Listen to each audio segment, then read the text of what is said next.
Start. President's Speech. Part 1. I am glad to be participating in the Human Rights Day celebration organized by the National Human Rights Commission. It is an important occasion for the whole of humankind, as it was on this day in 1948 that the United Nations General Assembly adopted the Universal Declaration of Human Rights, also known as UDHR. The adoption of the UDHR was a landmark event in world history. Today, there is a high degree of awareness about the concept of human rights, the principle of equality underpinning it has been widely accepted. But nearly 75 years ago, the world was a bit different. A large number of human beings were treated as less than equal. The advent of modernity, it seemed, had dispelled the clouds of the dark ages, but the sun of progress was yet to shine everywhere. At that point, the world leadership got together, drafted this milestone document, and proclaimed that each of us as a human being is entitled to basic rights. Today, we fail to understand why something as simple as basic dignity could be denied to someone solely on the basis of their race, religion, gender, or language, or where and in which group they were born.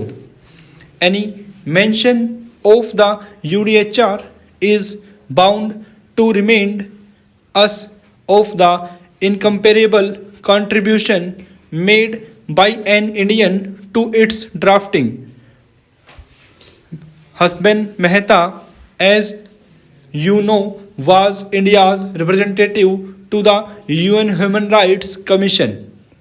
When the very first line was drafted as all men are born free and equal, it was Hanseman who suggested changing it to all human beings are born free and equal, a minor correction with major implications. She was a disciple of Gandhiji and widely participated in the freedom struggle, which I think explains her refined sensitivity.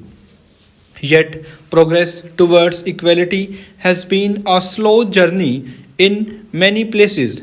The text of the UDHR is said to have been translated into more than 500 languages, which makes it the most translated document in history. Still, when we consider the said developments that keep taking place in many parts of the world, we wonder if the declaration has been read at all in some of those languages.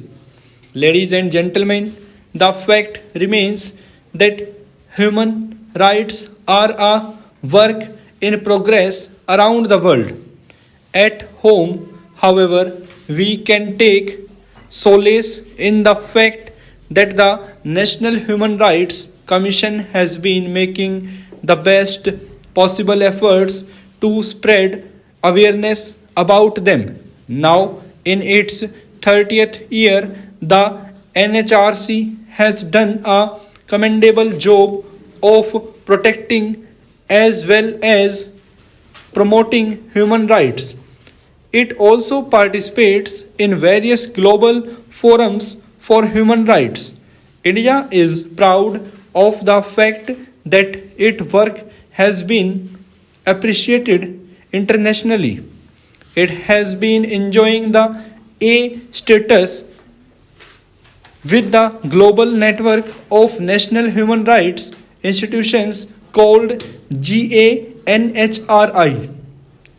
It is highly notable that the NHRC has been proactive in taking up redressal in a range of issues from child labor and bonded labor to health and mental health, disability and elderly persons, women, children, LGBTs, and more.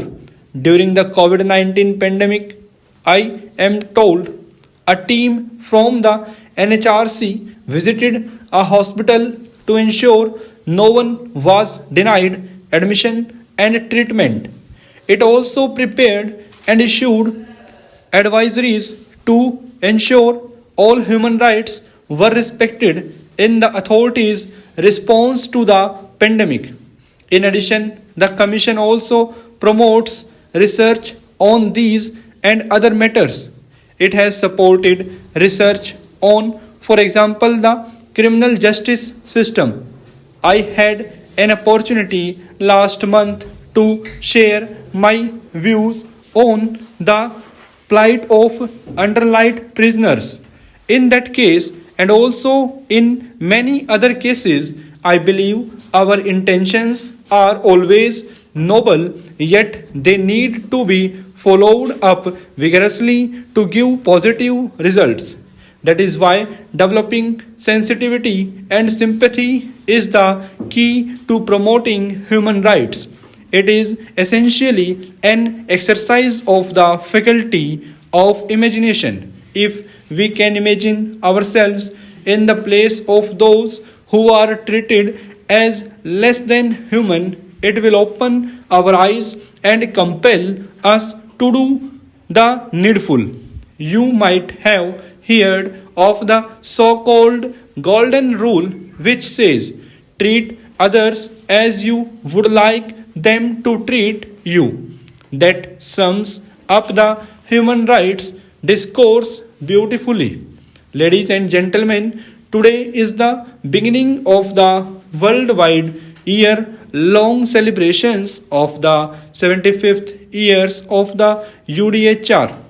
The United Nations has chosen dignity, freedom, and justice for all as the theme of the year 2022.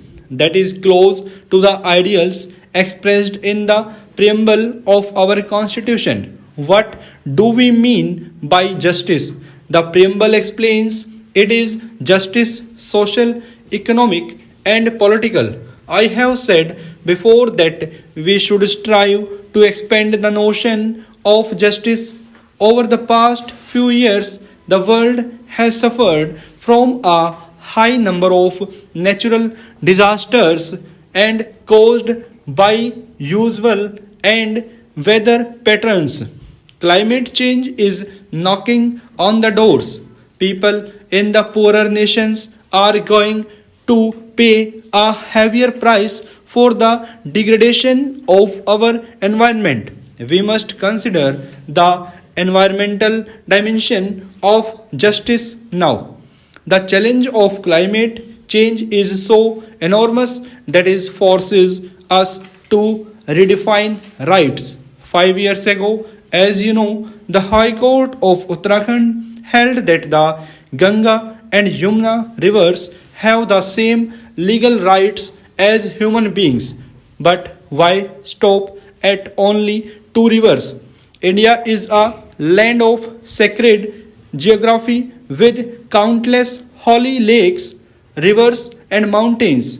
To these landscapes, the flora and fauna add rich biodiversity.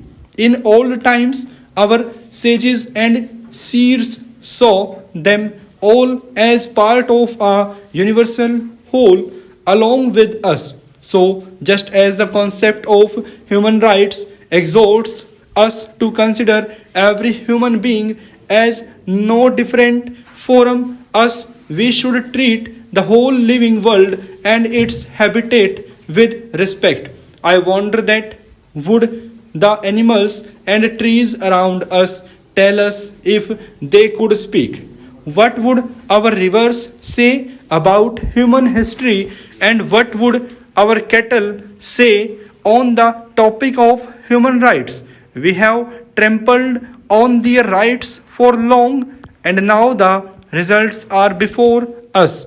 we must learn rather relearn to treat nature with dignity. This is not only a moral duty, let us remember it is necessary for our own survival too. I congratulate the NHRC and the state commissions, all members and officials associated with them, as well as the human rights activist community around the world on the Human Rights Day. I thank the NHRC chairperson, Justice Arun Kumar Mishra, for granting me this opportunity to share my views with you all. My best wishes to you. Okay, stop.